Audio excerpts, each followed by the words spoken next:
സഹോദരങ്ങളെ, കർത്താവായ യേശുക്രിസ്തുവിൻ്റെ നാമത്തിൽ നിങ്ങളെ ഏവരെയും വീണ്ടും ഈ ബൈബിൾ സ്റ്റഡീസിലേക്ക് സ്വാഗതം ചെയ്യുന്നു.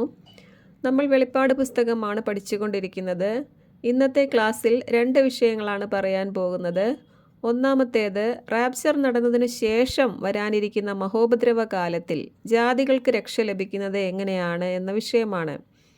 രണ്ടാമത്തെ വിഷയം, 1948 മുതൽ എല്ലാ യുദ്ധങ്ങളിലും ജയിച്ചു നിൽക്കുന്ന ഇസ്രയേൽ പിന്നെ എപ്പോഴാണ് തോൽക്കുന്നത്, അല്ലെങ്കിൽ എന്തുകൊണ്ടാണ് അവർ തോറ്റോടാൻ ഇടയാകുന്നതും ആൻറ്റി ക്രൈസ്റ്റിനാൽ അവരിൽ കുറേ പേർ കൊല്ലപ്പെടാൻ ഇടയാകുന്നതും അവർക്ക് ഉഗ്രപീഡനത്തിൻ്റെ ദിവസങ്ങൾ വരുന്നതും എന്ന വിഷയമാണ്. ഇനി ഇതിൽ ഒന്നാമത്തെ വിഷയത്തിലേക്ക് പോകാം. അതായത്, കൃപാകാലത്തിന് ശേഷം ജാതികൾക്ക് എങ്ങനെയാണ് രക്ഷ ലഭിക്കുന്നത്, അല്ലെങ്കിൽ 1000 ആണ്ടിലേക്ക് ജാതികൾ എങ്ങനെയാണ് പ്രവേശിക്കുന്നത്. നമുക്കറിയാം, ഉടനെ സംഭവിക്കാനിരിക്കുന്ന 6ാം മുദ്രയിലെ റാപ്ചറിനു ശേഷം 7ാം മുദ്ര മുതൽ ഇസ്രയേലും ഇന്ന് ദൈവകൃപ സ്വീകരിക്കാതെ രക്ഷ തിരസ്കരിക്കുന്ന ഈ ലോകം മുഴുവനും ആ കഷ്ടകാല ദിവസങ്ങളിലൂടെ കടന്നു പോകാൻ പോവുകയാണ്. എന്നാൽ ഇന്ന് നമ്മൾ കണ്ടുകൊണ്ടിരിക്കുന്നത് ഇസ്രയേൽ നടത്തിക്കൊണ്ടിരിക്കുന്ന പോരാട്ടങ്ങളും അതിലെല്ലാം അവർ വിജയിച്ചു കൊണ്ടിരിക്കുന്ന കാഴ്ചകളുമാണ്. ഇന്ന് അവരുടെ ശത്രു സൈന്യത്തിലെ നേതാക്കളെയെല്ലാം 1 by 1 ആയി അവർ കൊന്നുകൊണ്ട് യുദ്ധങ്ങളിൽ അവർ വിജയിച്ച് മുന്നേറിക്കൊണ്ടിരിക്കുകയാണ്. ഇന്ന് ലോകമെങ്ങുമുള്ള വാർത്താ ചാനലുകളും ജനങ്ങളും ചർച്ച ചെയ്യുന്ന വിഷയം ഇസ്രയേലിൻ്റെ ഈ വിജയഗാഥയാണ്. ലോകത്തിലെ എല്ലാ രാജ്യങ്ങളിലെയും ഏതൊരു വാർത്താ ചാനൽ നോക്കിയാലും അവരെല്ലാം ഇസ്രയേലിനെക്കുറിച്ചും അവരുടെ യുദ്ധതന്ത്രങ്ങളെക്കുറിച്ചും വിജയത്തെക്കുറിച്ചും പറഞ്ഞുകൊണ്ട് ലോകജനം ഇസ്രയേലിനെയും ഇസ്രയേലിൻ്റെ ദൈവത്തെയും പുകഴ്ത്തുന്ന കാഴ്ചകളാണ് നമ്മൾ കണ്ടുകൊണ്ടിരിക്കുന്നത്. ക്രിസ്തുവിശ്വാസികൾ അല്ലാത്ത വാർത്താ വായനക്കാർ പോലും ബൈബിൾ എടുത്തു വെച്ചുകൊണ്ട് ഇസ്രയേലിൻ്റെ ചരിത്രവും അവരെ ജയിപ്പിക്കുന്ന അവരുടെ ദൈവത്തെക്കുറിച്ചും ചർച്ച ചെയ്യുന്നു. ഈ വാർത്താ ചാനലുകളുടെ എല്ലാം കമൻറ്റ് സെക്ഷൻ നോക്കിയാലും ഇന്ന് ക്രിസ്തുവിൽ വിശ്വസിച്ച് രക്ഷ പ്രാപിച്ചിട്ടില്ലാത്ത ലോകജനങ്ങൾ പോലും ഇസ്രയേലിനെ പുകഴ്ത്തുന്ന കാഴ്ചകൾ കാണാം. ശത്രുപക്ഷത്തുള്ളവരും അതിലുണ്ട്. എന്നാൽ ഇന്നത്തെ വിഷയം മഹോപദ്രവ കാലത്ത് രക്ഷയിലേക്കും 1000ാം ആണ്ടിലേക്കും പ്രവേശിക്കാനിരിക്കുന്ന ജാതികളെക്കുറിച്ചാണ്. ഇങ്ങനെ ഇന്നത്തെ പോലെ അന്നും ഞങ്ങൾ ഇസ്രയേലിനൊപ്പം എന്ന് പറയുകയും അന്ന് 144,000 പേർ പ്രസംഗിക്കുന്ന ദൈവരാജ്യ സുവിശേഷം കേൾക്കുകയും വരാനിരിക്കുന്ന അവരുടെ കഷ്ടകാല അവസ്ഥയിൽ അവരെ സഹായിക്കുകയും സപ്പോർട്ട് ചെയ്യുകയും ചെയ്യുന്ന ജാതികളായിരിക്കും അന്ന് 1000 ആണ്ടിലേക്ക് പ്രവേശിക്കുക. ഇന്ന് ഞങ്ങൾ ഇസ്രയേലിനൊപ്പം എന്ന് പറയുന്നവർ അന്നും അങ്ങനെ തന്നെ ശത്രുവിനെ എതിർക്കുകയും ഇസ്രയേലിനൊപ്പം നിൽക്കുകയും ചെയ്താൽ അവർക്ക് ഇസ്രയേലിനെ അനുഗ്രഹിക്കുന്നവർക്ക് ലഭിക്കാനിരിക്കുന്ന അനുഗ്രഹത്തിലേക്ക് പ്രവേശിക്കാൻ സാധിക്കും. ഇവരോടാണ് ഇസ്രയേലിൻ്റെ രാജാവായ ക്രിസ്തു അന്ന് തൻ്റെ വലതുഭാഗത്ത് നിർത്തി, എൻ്റെ പിതാവിനാൽ അനുഗ്രഹിക്കപ്പെട്ടവരെ വരുവിൻ, ലോകസ്ഥാപനം മുതൽ നിങ്ങൾക്കായി സജ്ജമാക്കിയിരിക്കുന്ന രാജ്യം അവകാശപ്പെടുത്തുവിൻ. എന്തെന്നാൽ എനിക്ക് വിശന്നു, നിങ്ങൾ എനിക്ക് ഭക്ഷിക്കാൻ തന്നു, എനിക്ക് ദാഹിച്ചു, നിങ്ങൾ എനിക്ക് കുടിക്കാൻ തന്നു, ഞാൻ പരദേശിയായിരുന്നു, നിങ്ങൾ എന്നെ സ്വീകരിച്ചു എന്നിങ്ങനെ പറഞ്ഞുകൊണ്ട് സ്ഥാപിക്കാൻ പോകുന്ന ദൈവരാജ്യത്തിലേക്ക് പ്രവേശിപ്പിക്കുന്നത്. അപ്പോൾ അവർ ചോദിക്കും, കർത്താവേ, നിന്നെ വിശക്കുന്നവനായി കണ്ട് ഞങ്ങൾ ആഹാരം നൽകിയതും ദാഹിക്കുന്നവനായി കണ്ട് കുടിക്കാൻ തന്നതും പരദേശിയായി കണ്ട് സ്വീകരിച്ചതും എപ്പോൾ എന്ന്.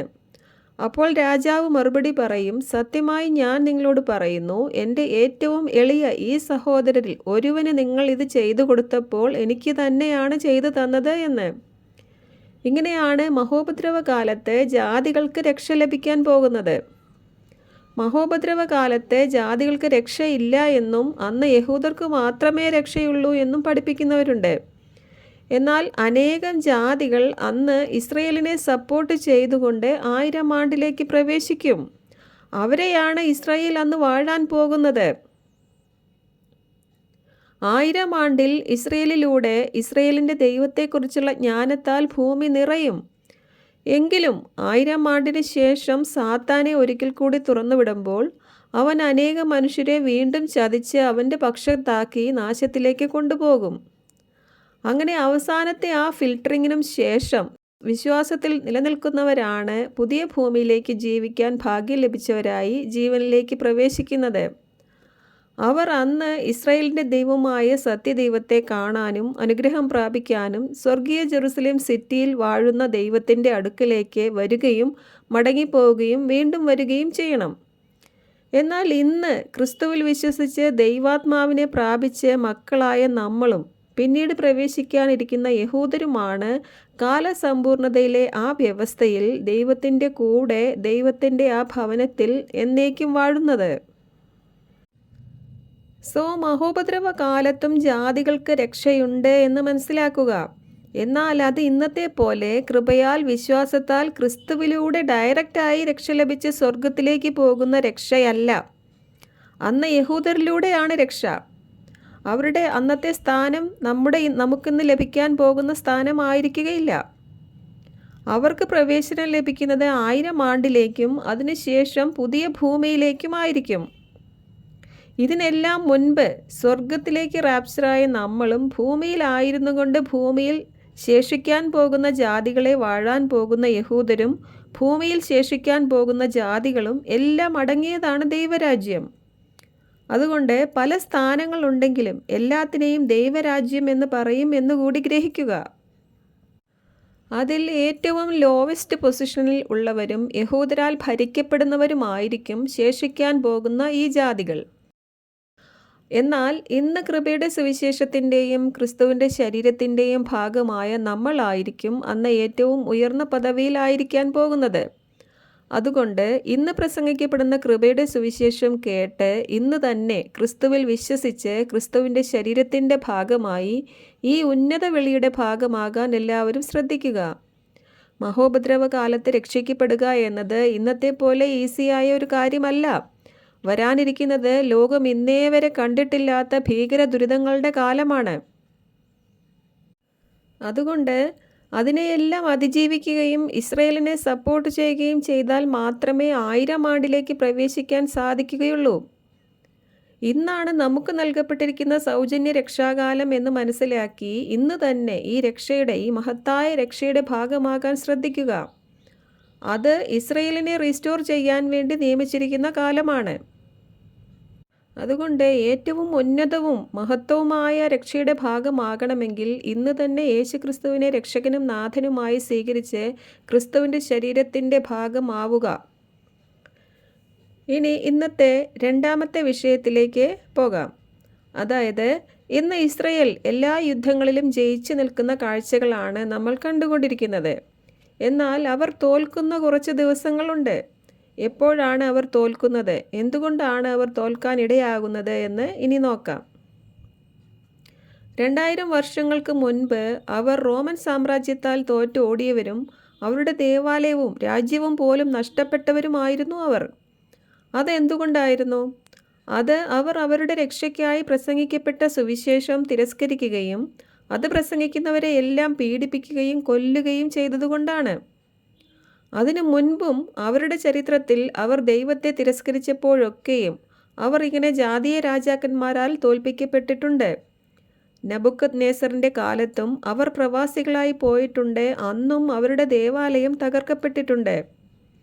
എന്നാൽ ദൈവം പിന്നെയും അവരുടെ പിതാക്കന്മാരോട് ചെയ്ത വാഗ്ദത്തവും ഉടമ്പടിയും ഓർത്ത് വീണ്ടും അവരെ കൂട്ടിവരുത്തും. അവരുടെ ദേവാലയം വീണ്ടും പണിതു കൊടുക്കും. എന്നാൽ കുറേ നാൾ കഴിയുമ്പോൾ അവർ വീണ്ടും പഴയതുപോലെ ദൈവത്തെ ഉപേക്ഷിച്ച് ജാതീയ ദൈവങ്ങളുടെ പിന്നാലെ പോകും. ദൈവം പറഞ്ഞതനുസരിച്ച് സോളമൻ രാജാവ് പണി കഴിപ്പിച്ച അവരുടെ മനോഹര ദേവാലയമാണ് നെബൂഖദ്നേസർ തകർത്തത്. വീണ്ടും പേർഷ്യ രാജാക്കന്മാരായ സൈറസ്, ദാരിയൂസ്, അർത്താക്സസ് എന്നിവരുടെ കാലത്ത് ദേവാലയം പണി വീണ്ടും പൂർത്തിയാക്കി. വീണ്ടും യേശുക്രിസ്തുവിൻ്റെ വരവിന് മുൻപായി കിങ് ഹെറോദ് ദേവാലയം ഭംഗി കൂട്ടി വീണ്ടും പുതുക്കിപ്പണിതു. ഈ ദേവാലയത്തിൻ്റെ ഭംഗിയാണ് ശിഷ്യന്മാർ യേശുക്രിസ്തുവിന് കാണിച്ചു കൊടുത്തതും അതെല്ലാം കല്ലിന്മേൽ കല്ല് ശേഷിക്കാതെ തകർക്കപ്പെടുമെന്ന് യേശുക്രിസ്തു പറഞ്ഞതും. അങ്ങനെ അവരിലെ ഭൂരിപക്ഷം യഹൂദർ അവരോട് രക്ഷയുടെ സുവിശേഷം പ്രസംഗിച്ച അപ്പസ്തോലന്മാരെ പീഡിപ്പിക്കുകയും കൊല്ലുകയും ചെയ്തതിനാൽ രക്ഷ അവരിൽ നിന്നും വിജാതീയരായ നമ്മളിലേക്ക് വന്നു. അങ്ങനെ പ്രവചനം നിറവേറ്റിക്കൊണ്ട് ആ ദേവാലയം AD 70 തകർക്കപ്പെടുകയും ചെയ്തു. യഹൂദർ ലോകമെങ്ങും ചിതറിക്കപ്പെടുകയും ചെയ്തു. ശേഷം ഇന്ന് വരെയും പൗലോസ് അപ്പസ്തോലനിലൂടെ ദൈവം ആരംഭിച്ച വിജാതീയരായ നമ്മളുടെ രക്ഷാകാലമാണ് നടന്നുകൊണ്ടിരിക്കുന്നത്. എന്നാൽ 1948 ഇസ്രയേൽ വീണ്ടും അവിടെ തിരിച്ചെത്തി. ഇസ്രയേൽ എന്ന രാജ്യം വീണ്ടും ശക്തിയോടെ അവിടെ വന്നെങ്കിൽ ദൈവം വീണ്ടും അവരുടെ പിതാക്കന്മാരോടുള്ള വാഗ്ദാനം ഓർത്ത് അവരുടെ രക്ഷയ്ക്കായി അവരെ വീണ്ടും കൂട്ടിവരുത്തിയിരിക്കുകയാണ് എന്ന് നമ്മൾ മനസ്സിലാക്കണം. ഇന്ന് അവരിലെ അനേകം യഹൂദർ അന്ന് അവർ തിരസ്കരിച്ച യേശു അവർ കാത്തിരുന്ന മശിഹായാണെന്ന് തിരിച്ചറിയുകയും വിശ്വസിക്കുകയും ചെയ്തുകൊണ്ടിരിക്കുകയാണ്. ഇവിടെ ജാതികളാണെങ്കിലോ കൃപയുടെ ഈ സുവിശേഷത്തെ തിരസ്കരിക്കുകയും ഇത് പ്രസംഗിക്കുന്നവരെയും വിശ്വസിക്കുന്നവരെയും പീഡിപ്പിക്കുകയും കൊല്ലുകയും ചെയ്തുകൊണ്ടിരിക്കുകയാണ്. അവിടെ 144,000 യഹൂദ പുരുഷന്മാർ ഒരുങ്ങിയാൽ ഇവിടെ രക്തസാക്ഷികളോടെ ജാതികളുടെ പൂർണ്ണ സംഖ്യ തികയുകയും റാപ്ചർ നടക്കുകയും രക്ഷ വീണ്ടും അവരിലേക്ക് പോവുകയും ചെയ്യും. ഇങ്ങനെ ഇവിടെ ജാതികൾ യേശുക്രിസ്തുവിൻ്റെ സുവിശേഷം തിരസ്കരിക്കുകയും അവിടെ യഹൂദരിലെ പലരും യേശുക്രിസ്തുവിനെ സ്വീകരിക്കുകയും ചെയ്യുന്നത് കാണുമ്പോൾ അതാണ് റാപ്ചർ നടക്കാനുള്ള സമയമായി എന്നതിൻ്റെ ഏറ്റവും വലിയ ലക്ഷണം എന്ന് നമ്മൾ മനസ്സിലാക്കണം. പ്രവചന നിവൃത്തിയാണ് ഈ നടന്നുകൊണ്ടിരിക്കുന്നത്. 1-ാം നൂറ്റാണ്ടിൽ യഹൂദരിൽ നിന്ന് ജാതികളിലേക്ക് രക്ഷ വന്നതുപോലെ ഇന്ന് ജാതികളിൽ നിന്ന് യഹൂദരിലേക്ക് രക്ഷ പോയിക്കൊണ്ടിരിക്കുന്ന ഒരു ട്രാൻസിഷൻ ടൈമിലാണ് നമ്മൾ ജീവിച്ചു കൊണ്ടിരിക്കുന്നത്. അന്നത്തെ യഹൂദരെ പോലെ ഇന്ന് ഇവിടെ ജാതികൾ വിശ്വാസികളെ പീഡിപ്പിച്ചുകൊണ്ടും കൊന്നുകൊണ്ടും ഇരിക്കുകയാണ്. അതായത് 5-ാം മുദ്ര നടന്നുകൊണ്ടിരിക്കുന്നു, 6-ാം മുദ്രയും റാപ്ചറും ഏറ്റവും അടുത്ത് വരികയും ചെയ്തുകൊണ്ടിരിക്കുന്നു. വെളിപ്പാട് പുസ്തക പഠനം ഇതെല്ലാം മനസ്സിലാക്കാൻ നിർണായകമാണ്. 134-ാമത്തെ ക്ലാസ്സിൽ റാപ്ചർ എന്നാണ് നടക്കാൻ സാധ്യത എന്ന് നമ്മൾ പഠിച്ചതാണ്. നമ്മൾ ക്രിസ്തുവിൻ്റെ ശരീരവും ക്രിസ്തുവിൻ്റെ ക്രൂശിൻ്റെ ആദ്യ ഫലങ്ങളുമായതിനാൽ നമ്മളും ക്രിസ്തു ഉയർത്തെഴുന്നേറ്റ അതേ ആദ്യഫല തിരുനാൾ ദിവസമായിരിക്കും ഉയർക്കുകയും രൂപാന്തരപ്പെടുകയും ചെയ്ത് റാപ്ചറാകാൻ ഏറ്റവും സാധ്യത എന്നാണ് നമ്മൾ ആ ക്ലാസ്സിൽ പഠിച്ചത്. ക്രിസ്തു ഉയർത്തെഴുന്നേറ്റ ദിവസം മുതൽ 7x7 കണക്കാക്കി വരുന്ന 50-ാം ദിവസം വരുന്ന പെന്തക്കോസ് തിരുനാൾ ദിവസമാണ്. അന്ന് 12 അപ്പസ്തലന്മാരെ ശക്തീകരിച്ച് സുവിശേഷ പ്രസംഗത്തിനായി ഒരുക്കിയത്. അതുപോലെ തന്നെ വീണ്ടും ക്രിസ്തു ഉയർത്തെഴുന്നേറ്റ ആദ്യഫല തിരുനാൾ ദിവസം നമ്മൾ റാപ്ചർ ആവുകയും അതിൻ്റെ 7x7 കഴിഞ്ഞുള്ള 50-ാമത്തെ ദിവസത്തെ പെന്തക്കോസ് തിരുനാൾ ദിവസം 144,000 പേരെ മുദ്രയിട്ടുകൊണ്ട് അവരുടെ പ്രോഗ്രാം വീണ്ടും ജെറുസലേമിൽ ആരംഭിച്ചു തുടങ്ങുകയും ചെയ്യും. 7x7 കണക്കാക്കിയുള്ള ഈ ദിവസം മുതൽ പിന്നെ അങ്ങോട്ട് 7-ാമത്തെ മുദ്രയും 7 ദൂതന്മാരും 7 കാഹളങ്ങളും പിന്നെ 7 കാഹളം എത്തുമ്പോൾ 7 ദൂതന്മാരും 7 കലശങ്ങളും ഒക്കെയായി 7ൻ്റെ ആവർത്തനങ്ങളാണ് വെളിപ്പാട് പുസ്തകത്തിൽ വീണ്ടും വീണ്ടും കാണാൻ കഴിയുക. അങ്ങനെ അവരുടെ പ്രോഗ്രാം റീസ്റ്റാർട്ട് ചെയ്തതായി നമ്മളെ അറിയിക്കുകയാണ്. വെളിപ്പാട് പുസ്തകത്തിൽ 7ൻ്റെ പ്രത്യേകതയും 7 എന്ന നമ്പറിന് ഇസ്രയേലുമായുള്ള ബന്ധവും മുൻപത്തെ ക്ലാസ്സുകളിൽ നമ്മൾ പഠിച്ചതാണ്. അവരുടെ പ്രോഗ്രാം ഇങ്ങനെ റീസ്റ്റാർട്ട് ചെയ്യാൻ വേണ്ടിയാണ് അവരെ 1948 അവിടെ കൂട്ടിച്ചേർത്തിരിക്കുന്നത്. ഇതെല്ലാം കാണുമ്പോൾ കാലം അതിൻ്റെ അന്ത്യത്തിലേക്ക് എത്തിയിരിക്കുന്നു എന്ന് നമ്മൾ ഗ്രഹിക്കണം. ഇങ്ങനെ 1948 അവർ അവിടെ എത്തിയത് മുതൽ ഇന്നോളമുള്ള എല്ലാ യുദ്ധങ്ങളിലും ദൈവം തന്നെയാണ് അവരെ വിജയിപ്പിച്ചുകൊണ്ടിരിക്കുന്നത്. പ്രവചനങ്ങളൊക്കെയും നിറവേറാനുള്ള സമയം അടുത്തിരിക്കുന്നു.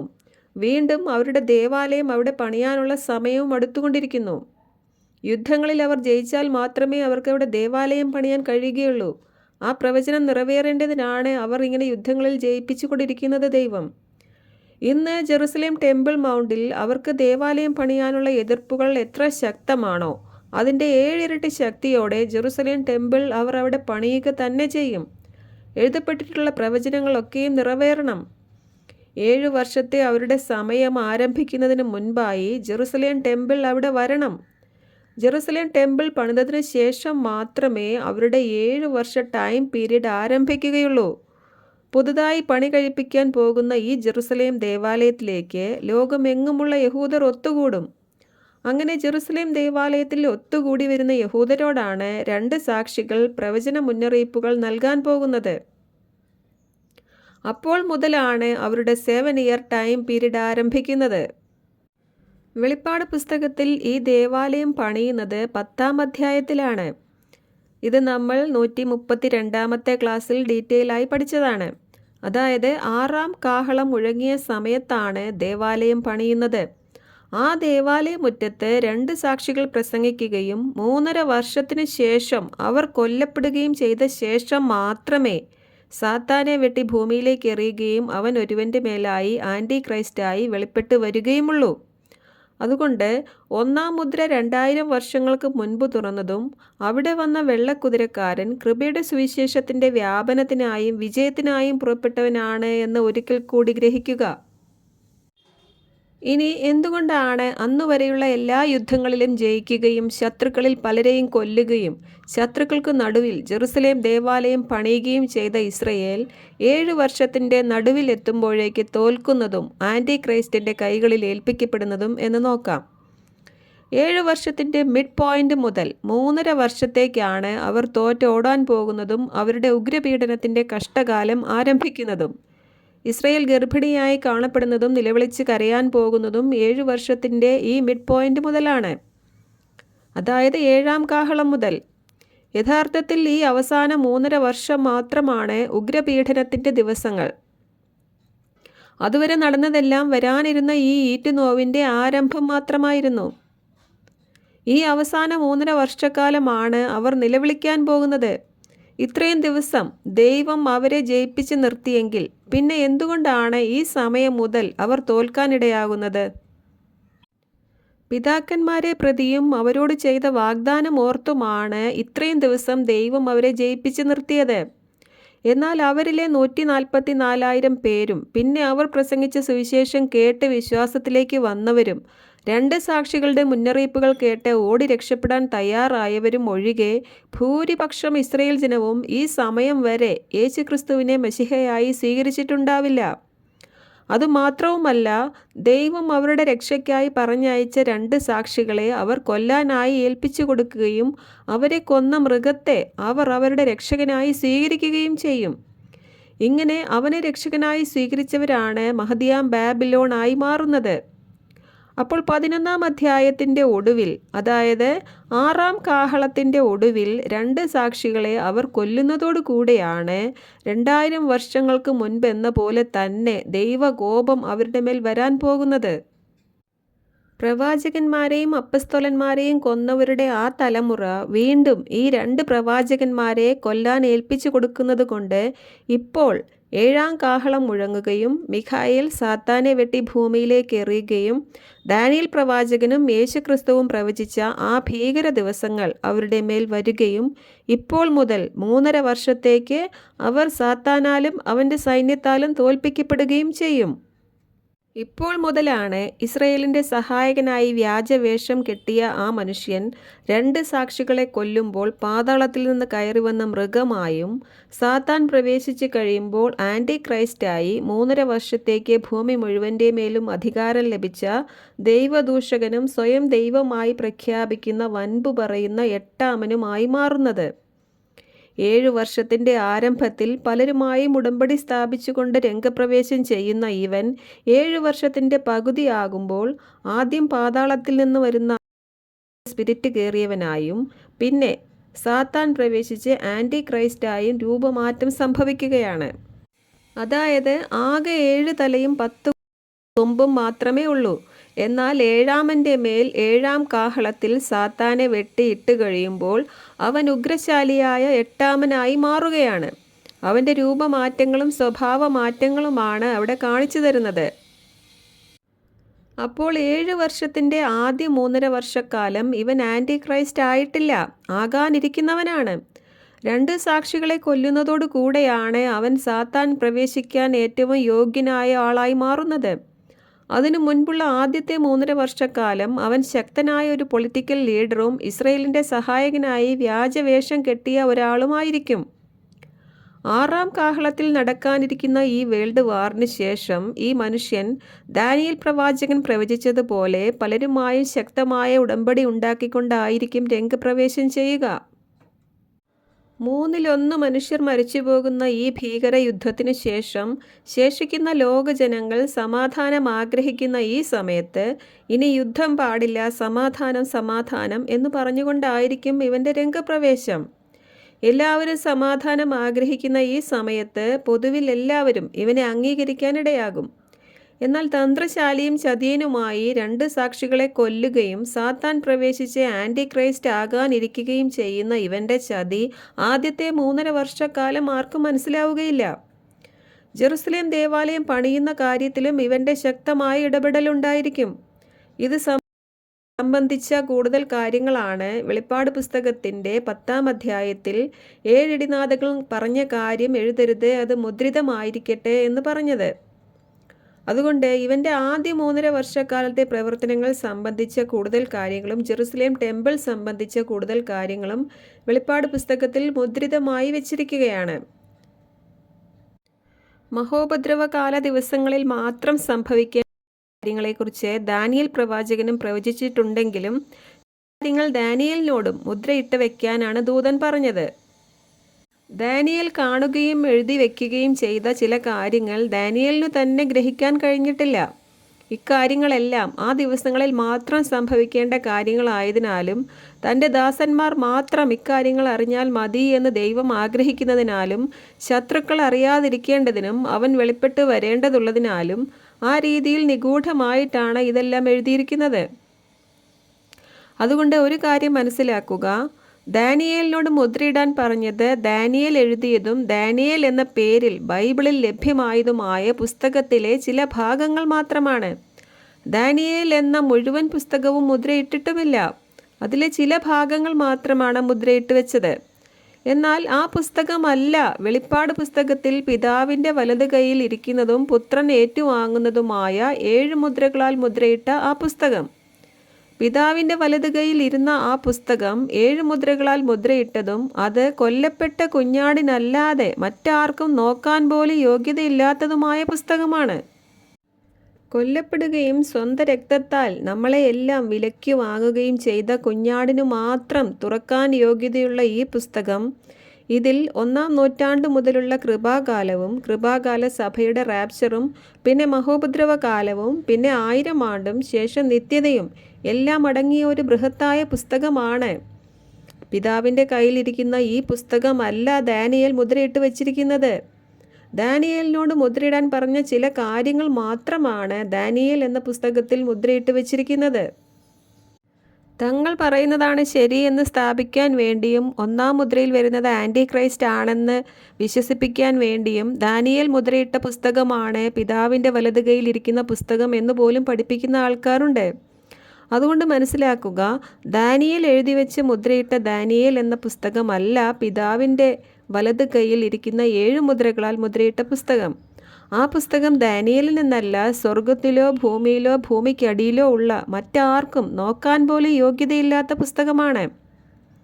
അതിലെ ചില കാര്യങ്ങൾ തൻ്റെ ദാസന്മാർ നേരത്തെ അറിഞ്ഞിരിക്കേണ്ടതിന് നേരത്തെ കാണിച്ചു കൊടുത്തു എന്നേയുള്ളൂ. എന്നാൽ 7 മുദ്രകളുള്ള ഈ പുസ്തകത്തിൽ 1-ാം നൂറ്റാണ്ട് മുതൽ നിത്യത വരെയുള്ള കാര്യങ്ങൾ അടങ്ങിയിട്ടുണ്ട്. അതൊന്നും ദാനിയേലിന് കാണിച്ചു കൊടുത്തിട്ടില്ല. വെളിപ്പാട് പുസ്തകം പൗലോസിലൂടെ കൃപാകാലം കൂടി വെളിപ്പെട്ടതിനു ശേഷം അതും കൂടി ഉൾപ്പെടുത്തി അന്നു മുതൽ നടക്കാനിരിക്കുന്ന കാര്യങ്ങൾ യോഹന്നാന് കാണിച്ചു കൊടുത്ത ഒരു പുസ്തകമാണ്. റാപ്ചർ നടക്കുമെന്ന് പൗലോസ് അപ്പസ്തോലൻ പറഞ്ഞെങ്കിൽ ആ ചരിത്ര സംഭവങ്ങളെല്ലാം നടക്കുന്നത് യോഹന്നാന് കാണിച്ചു കൊടുക്കുകയാണ്. ബാക്കി 65 പുസ്തകങ്ങളിലും അടങ്ങിയിരിക്കുന്ന എല്ലാ പ്രവചനങ്ങളും നിറവേറുന്നത് വെളിപ്പാട് പുസ്തകത്തിലാണ്. അതുകൊണ്ട് വെളിപ്പാട് പുസ്തകം പഠിക്കേണ്ടതിൻ്റെ ആവശ്യം വലുതാണ്. അല്ലെങ്കിൽ പ്രവചനങ്ങൾ പലതും നിറവേറുമ്പോൾ നമ്മൾ അറിയാതെ പോകും. റാപ്ചർ അടുത്തടുത്ത് വരുന്നതും ഈ പുസ്തകം ശരിയായി മനസ്സിലാക്കിയില്ലെങ്കിൽ അറിയാതെ പോകും. 5-ാം മുദ്രയിൽ കണ്ടതും കൃപാകാല വിശ്വാസികളെ അവിശ്വാസികൾ കൊല്ലുന്നതുമാണ് റാപ്ചർ നടക്കുന്നതിന് തൊട്ട് മുൻപായി നടക്കേണ്ട കാര്യങ്ങൾ. അതെല്ലാം ഇന്ന് നടന്നുകൊണ്ടിരിക്കുന്നതിനാലും റാപ്ചറിന് ശേഷം നടക്കാനിരിക്കുന്ന യുദ്ധങ്ങളും യുദ്ധശ്രുതികളും ഇപ്പോഴേ കണ്ടുകൊണ്ടിരിക്കുന്നതിനാലും റാപ്ചർ ഏറ്റവും അടുത്തിരിക്കുകയാണ് എന്ന് നമ്മൾ മനസ്സിലാക്കണം. അതുകൊണ്ട് ഒരു മുദ്ര പോലും ഇതുവരെ തുറന്നിട്ടില്ല എന്ന് പറഞ്ഞ് ഇന്ന് നടന്നുകൊണ്ടിരിക്കുന്ന ഈ ലക്ഷണങ്ങളെ എല്ലാം തള്ളിക്കളഞ്ഞുകൊണ്ട് ഇതൊന്നും പ്രവചന നിവൃത്തികളല്ല എന്ന് പറഞ്ഞ് റാപ്ചറിൽ നിന്നും ജനത്തെ അകറ്റി നിർത്തുന്ന പഠിപ്പിക്കലുകളിൽ നിന്ന് എല്ലാവരും ഒഴിഞ്ഞു നിൽക്കുക. പ്രവചനങ്ങൾ നിറവേറുമ്പോൾ നമ്മൾ അത് കണ്ട് ഗ്രഹിക്കേണ്ടതിനാണ് അത് എഴുതി തന്നിരിക്കുന്നത്. അതുകൊണ്ട് റാപ്ചർ അടുത്തിരിക്കുന്നു എന്ന് ഒരിക്കൽ പോലും പറയാത്തവരിൽ നിന്നും റാപ്ചർ ഏറ്റവും അടുത്തിരിക്കുന്നു എന്ന് പറയുമ്പോൾ പരിഹസിക്കുന്നവരിൽ നിന്നും, റാപ്ചർ മിഡ് ആണെന്നും പോസ്റ്റ് ആണെന്നും എല്ലാം പഠിപ്പിക്കുന്നവരിൽ നിന്നെല്ലാം ഒഴിഞ്ഞു നിൽക്കുക. അപ്പോൾ മഹോപദ്രവ കാലത്ത് രക്ഷയിലേക്ക് പ്രവേശിക്കുന്ന ജാതികൾ അന്ന് 144,000 പേർ പ്രസംഗിക്കുന്ന സുവിശേഷം കേൾക്കുന്നവരും ഇസ്രയേലിനെ സപ്പോർട്ട് ചെയ്യുന്നവരും അവരെ സഹായിക്കുകയും ചെയ്യുന്നവരും ആയിരിക്കും എന്ന് ഗ്രഹിക്കുക. അതുപോലെ തന്നെ അതുവരെയുള്ള എല്ലാ യുദ്ധങ്ങളിലും ജയിച്ചു നിൽക്കുന്ന ഇസ്രയേൽ തോൽക്കാനും മഹോപദ്രവ കാലത്തിലൂടെ കടന്നുപോകാൻ ഇടയാകുന്നതും അവരുടെ രക്ഷയ്ക്കായി ദൈവം അയച്ച 2 സാക്ഷികളെ അവർ കൊല്ലാൻ ഏൽപ്പിച്ചു കൊടുക്കുന്നതുകൊണ്ടും അവരെ കൊന്നവനും സാത്താൻ പ്രവേശിച്ചവനുമായ ആ മൃഗത്തെ അവർ രക്ഷകനായി സ്വീകരിക്കുന്നത് കൊണ്ടുമാണ് എന്നും മനസ്സിലാക്കുക. ദൈവത്തെയും ദൈവം അയക്കുന്നവരെയും ദൈവത്തിൻ്റെ രക്ഷാകര പദ്ധതികളെയും തള്ളിക്കളയുന്നവർക്ക് വരാനിരിക്കുന്ന ശിക്ഷാവിധികൾ ഭയാനകമാണ് എന്ന് മനസ്സിലാക്കുക. എന്നാൽ ഇന്ന് ദൈവകൃപ സ്വീകരിച്ച് ദൈവാത്മാവിനാൽ ക്രിസ്തുവിൻ്റെ ശരീരത്തിൻ്റെ ഭാഗമായ നമ്മൾ ഈ ദൈവകൃപയെ തിരസ്കരിച്ചവർക്ക് വരാനിരിക്കുന്ന ദൈവക്രോധത്തിൻ്റെ ആ ദിവസങ്ങളിലൂടെ കടന്നു പോവുകയില്ല. നമ്മൾ ദൈവക്രോധത്തിലൂടെ കടന്നു പോകാതെ അതിനു മുൻപ് കർത്താവ് നമ്മളെ ഇവിടുന്ന് എടുത്തുകൊണ്ട് പോകുന്നത് കൊണ്ടാണ് ഒരു മഹാപുരുഷാരമായി സ്വർഗത്തിൽ എത്തിയ നമ്മൾ രക്ഷ ദൈവത്തിൻ്റെ ദാനം എന്ന് അവിടെ വിളിച്ചു പറയുന്നത്. അതുകൊണ്ട് തന്നെയാണ് വരും കാലങ്ങളിൽ നമ്മൾ ദൈവത്തിൻ്റെ അപരിമയമായ കൃപാസമൃദ്ധിയെ പ്രകീർത്തിക്കുന്നവരാകുന്നത്. ദൈവക്രോധത്തിലൂടെ കടന്നുപോയി സഹിച്ച് കഷ്ടിച്ച് രക്ഷ പ്രാപിക്കുന്നവർ ദൈവത്തിൻ്റെ കൃപാസമൃദ്ധി പ്രകീർത്തിക്കുന്നവരാകാൻ കഴിയില്ല അവർക്ക്. അവർ 15-ാം അധ്യായത്തിൽ എത്തുന്നുണ്ട്. അവർ ദൈവത്തിൻ്റെ ന്യായവിധിയുടെ നീതിയെയാണ് പ്രഘോഷിക്കുന്നത്. എന്നാൽ റാപ്ചറായി അവിടെ എത്തിയ നമ്മൾ രക്ഷ ദൈവത്തിൻ്റെ ദാനം എന്ന് പറഞ്ഞുകൊണ്ട് ദൈവത്തിൻ്റെ കൃപയെയും രക്ഷിക്കുന്ന ദൈവത്തിൻ്റെ നീതിയെയുമാണ് പ്രഘോഷിക്കുന്നത്. അതുകൊണ്ട് റാപ്ചർ ഏറ്റവും അടുത്തിരിക്കുന്ന ഈ ദിവസങ്ങളിൽ അത് പ്രസംഗിക്കുന്നവരെ പരിഹസിക്കുന്നവരിൽ നിന്നും നമ്മൾ ആ 7 വർഷങ്ങളിലൂടെ കടന്നു പോകും എന്ന് പഠിപ്പിക്കുന്നവരിൽ നിന്നും എല്ലാവരും ഒഴിഞ്ഞു മാറുക. ദൈവക്രോധത്തിൻ്റെ ആ ദിവസങ്ങൾക്ക് മുൻപ് കർത്താവ് നമ്മളെ ഇവിടുന്ന് സ്വർഗത്തിലേക്ക് കൊണ്ടുപോകും എന്ന് വിശ്വസിക്കുക. ഇതിനു വിപരീതമായ അനേകതരം പഠിപ്പിക്കലുകൾ ഇന്ന് ധാരാളമായി ഇറങ്ങിയിട്ടുള്ളതിനാൽ എല്ലാവരും ജാഗ്രതയോടെ ഇരിക്കുക. കാനാൻ ദേശത്തിൻ്റെ അടുത്തെത്തിയ ഇസ്രയേൽ ജനം ദൈവത്തെ അവിശ്വസിച്ചതുകൊണ്ടാണ് അവിശ്വസിച്ച് അവർക്കൊന്നും അവിടെ പ്രവേശിക്കാൻ കഴിയാതിരുന്നത്. അത് ഓർക്കുക. അതുകൊണ്ട് നമ്മൾ ക്രോധത്തിനുള്ളവർ അല്ല എന്ന് വിശ്വസിക്കുക. അതുകൊണ്ട് അവിശ്വാസവും അഭക്തിയും പ്രപഞ്ചമോഹങ്ങളും ഉപേക്ഷിച്ച് നമ്മുടെ ഭാഗ്യകരമായ പ്രത്യാശയ്ക്കായിട്ടും മഹാദൈവവും നമ്മുടെ രക്ഷിതാവുമായ യേശുക്രിസ്തുവിൻ്റെ തേജസ്സിൻ്റെ പ്രത്യക്ഷതയ്ക്കായിട്ടും കാത്തുകൊണ്ട് ഇരിക്കുക. മറ്റൊരു വിഷയവുമായി വീണ്ടും വരാം. ദൈവം ഏവരെയും അനുഗ്രഹിക്കട്ടെ. ആമേൻ.